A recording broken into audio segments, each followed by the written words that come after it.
What's happening, boys and girls? How the devil are we? Shanksy here, and we've got a Raid Shadow Legends video for you today. It is 2 times on the Sacred Shard, so let's get into some shard opening.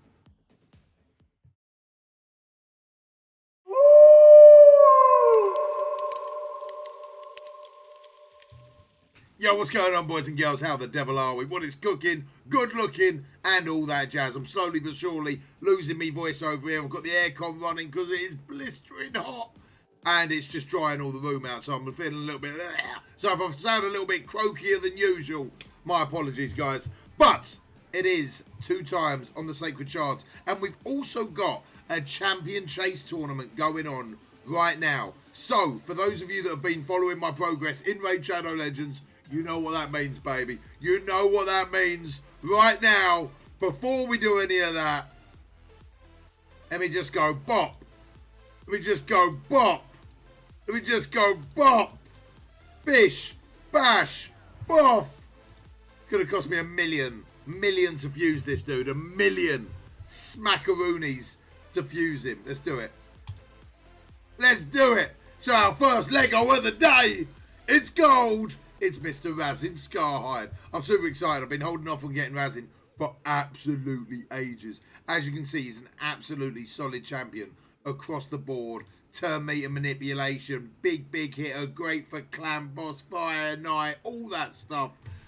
Super excited to be able to level him up later on today as well, because obviously we've got the other tournament going on at the same time, where it is all about leveling up your champions as quick as possible. They have released a ton of stuff for us to do over this weekend.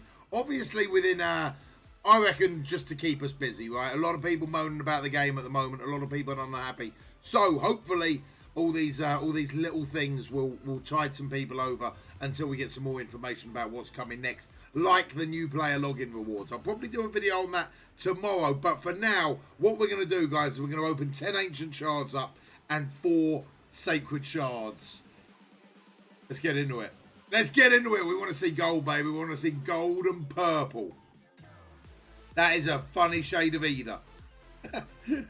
Most of these guys that we're going to be opening up at this point of where my account is, most of these rares are going to pretty much be food, right? Still hoping that we can get some... you know what? She's not too bad at all. Really good for a rare, to be fair. One of the starting champions. She will get fused into like being a book for the one that I'm building up at the moment. Bop, bop, bop. Oh, look at that food. Look at that food. Let's keep it going, baby. Let's keep it going. More food.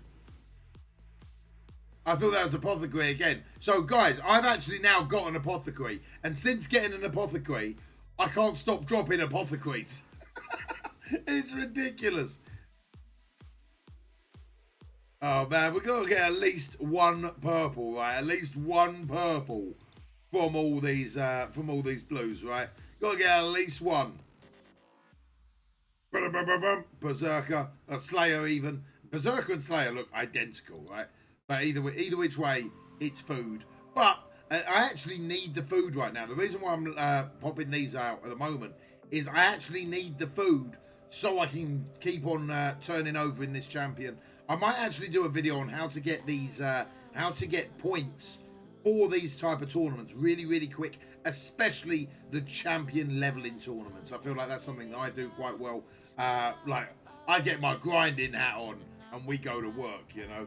Right, I think that's like 8 at the moment, 9. You know what? I might just open them all up with the anticipation of needing the food, really, more than anything. There's got to be something half decent in here, right? Totem. I don't even think I've had Totem before. Attacks all enemies, place 30% decrease defense. On a 4-turn cooldown. So straight away, she's like a poor man's War Maiden immediately. And War Maiden being farmable, doesn't really need it. Mother Superior, not a bad support champion at all. Not really at the stage where I need. As I say, not really at a stage where I need any of these guys at this point in time. Grumbler, definitely not going to be making any team anytime soon. We can't go through 20 of these without hitting 1 purple, right? Like, I'm not even hoping. Oh, here we go. We've just fused one of her. She is actually food. She's actually food. She's absolutely awful. Can't believe we just fused one of her. And then just have another blood feather. I don't want one.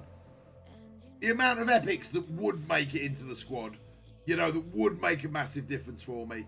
She was not one of them. Slither Boom, we've got 5 more of these to open up. Then we got the big ones, guys. The big ones.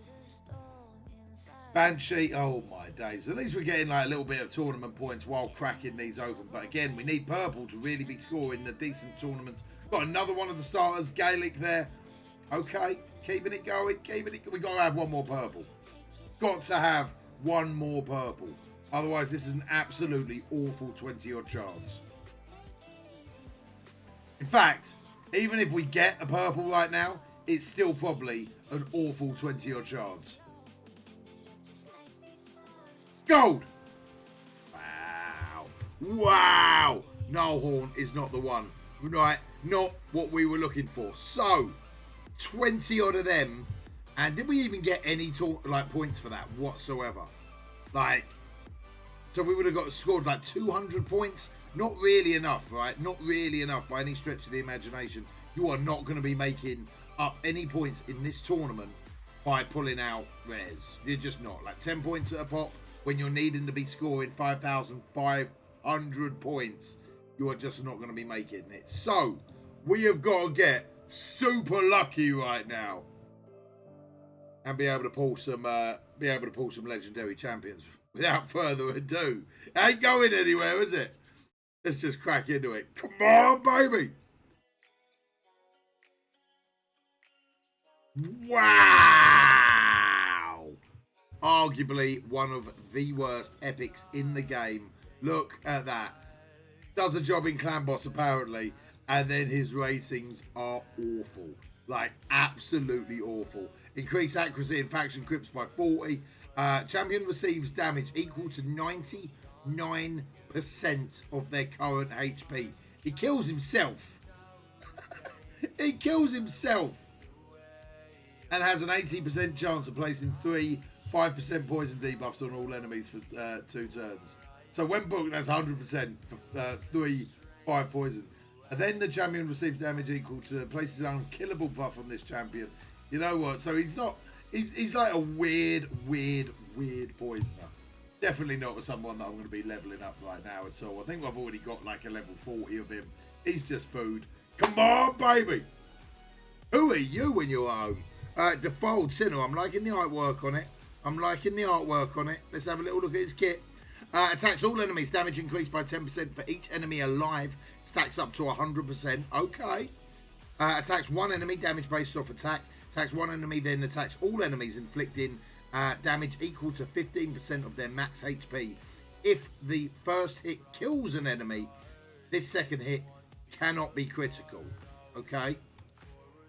And then attacks one enemy, 15% chance of placing a 60% decreased defense debuff for 2 turns before attacking.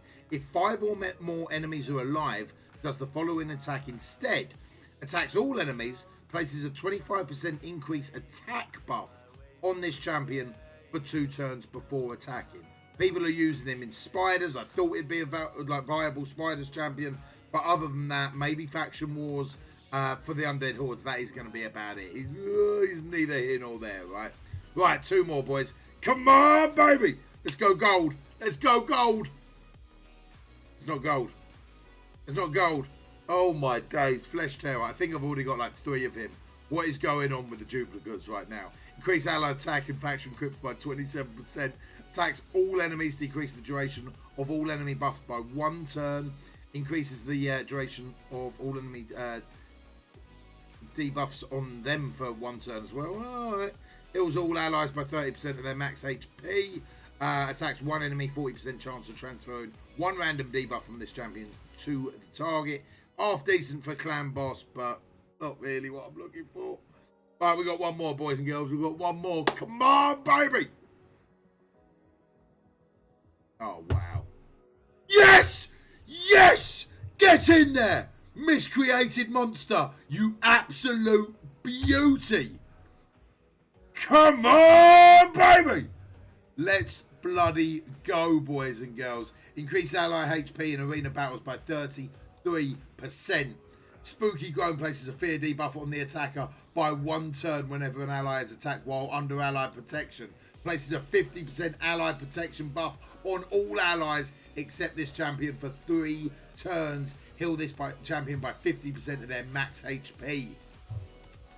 Attacks all enemies 50% chance of placing a stun debuff for 1 turn. Places a shield buff on all allies for 3 turns equal to 25% of the damage inflicted, and attacks 1 enemy 2 times. Each hit has a 15% chance of placing a stun debuff for 1 turn. Has a 50% chance of placing a 60% decrease defense debuff for 1 turn if the stun debuff is already placed. That goes up to 60% chance. I am super happy with that. He is widely regarded of the best, like, tank for spiders, full stop. Great in arena offense, great in arena defense, solid in campaign locations, literally solid across the board. Part of the Knights Revenant, miscreated monster, Frankenstein is coming home with me, baby. Right, we didn't get the Legos that we were after at all. And, like, to be fair, that was really poor. As far as the epics that we got out of the normal shards and the sacred shards, but miscreated monster, in my opinion, actually came in there and saved the bloody day. Go on there, son. Right, guys, that is going to be it for me today. Let me know your thoughts on how I should build that miscreated monster down below. I will be doing a video on him, hopefully by the end of the week or something, by the end of next week anyway. But that is it for me today. We've type and pulled it back a little bit. Not really what we wanted, but we pulled it back. Guys, if you've enjoyed the content, as always, give it a thumbs up, leave a comment down below. If you want to see more content from me, hit that subscribe button, turn them notifications on. And until next time, baby, I'll see you on the flip side. Be smart, be strong, be safe, and you take it easy.